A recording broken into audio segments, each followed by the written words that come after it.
Hello guys, আমি আজকে আবার একটা নিউ ব্লগ নিয়ে চলে এসেছি। আর এটা একটা অন্যরকম ব্লগ। এটা আজকে বিয়েবাড়ির ব্লগ। আজকে আমার মামার ওয়েডিং রিসেপশন। তোমাদেরকে আমি ওয়েডিং রিসেপশনের ভেন্যুটা দেখাই। তার আগে চারপাশে দেখো সব আলো জ্বলে গেছে, আর ওই জায়গাটা দেখতে পাচ্ছ, ওটাই ছিল ভেন্যু।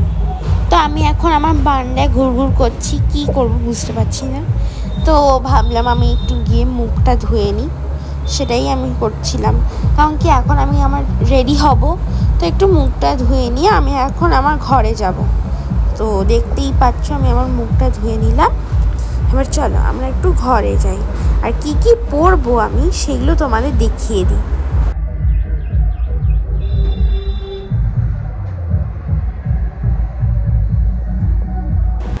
সো দেখো, আমি এই ড্রেসটা পরবো, যেটা একটা প্যাক করে, আর এই জুয়েলারিটা ড্রেসটার সাথে পরবো।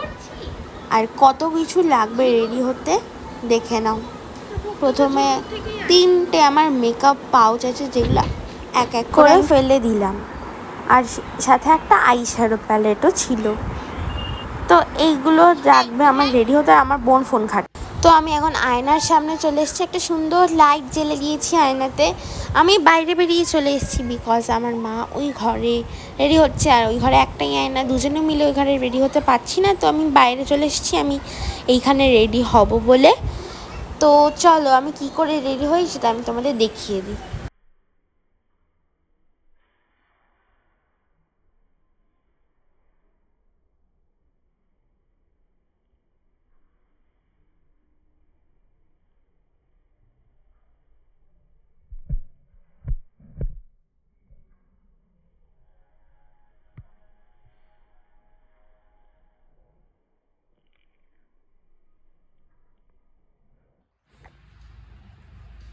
প্রথমে ক্যামেরা কোথায় রাখবো সেটা তো বুঝতেই পারছিলাম না।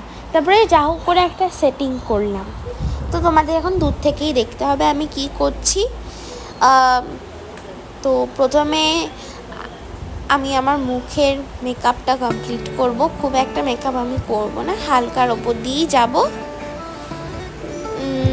সো দেখো আমি কি কি মেকআপ করি।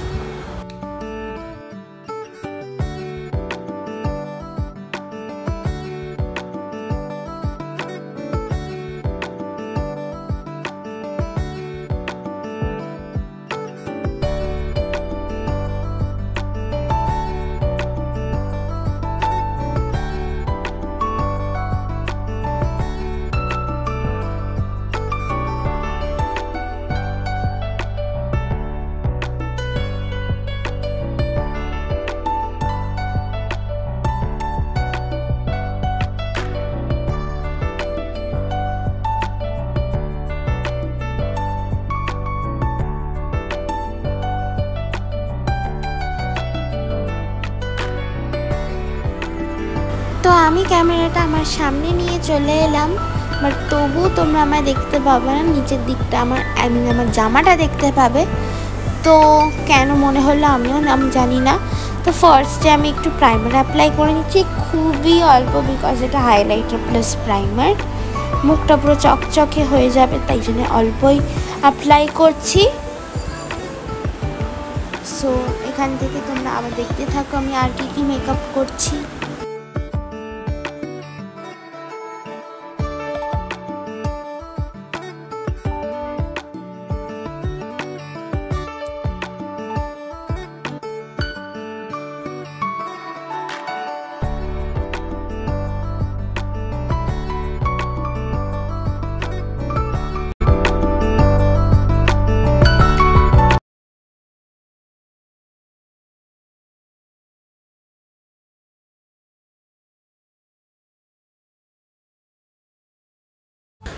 তো মেকআপ আমার একদমই কমপ্লিট, শুধু হেয়ার সেট করব। আর এখন আমি একটু হাতে চুড়ি পরে নিচ্ছি। লাইক আমি এখন হাতে গলায় যেখানে বলো আমি এখন অ্যাক্সেসরিজ পরছি। আমার বোন আমার ভিডিও করতে কোনোদিনও দেবে না, সো সেও আমার ভিডিওর সামনে দাঁড়িয়ে পড়েছে, ভগবান যেন কী করছে। সো আমি ফুললি রেডি। চশমাটা আমার বন্ধু, আমাকে ওটা পরতেই হবে। তো আমরা জাস্ট এক্ষুনি বেরোবো, তোমাদেরকে আমি ভেন্যুটা এক্ষুনি দেখাবো। বিয়ে বাড়িতে চলে এসেছি, বিয়ে বাড়িটা তোমাদের দেখিয়েছিলাম খুবই সামনে, জাস্ট রাস্তাটা পার করলাম আর বিয়ে বাড়িতে চলে এলাম। তো আমি এখানে বিয়ে বাড়িতে বসেছিলাম, ওই জায়গাটা ফ্যান চলছিল, ওই জায়গাটা মনে খুব আনন্দেই বসেছিলাম আর সবাইকে শুধু দেখছিলাম আসছে আর যাচ্ছে। বোর হচ্ছিলাম বলে আমি একটু স্ন্যাক্স খেতে গেলাম। আর হ্যাঁ চলো, তোমাদেরকে আমি গোটা বিয়েবাড়ির ভেন্যুটা এক্ষুনি দেখাবো।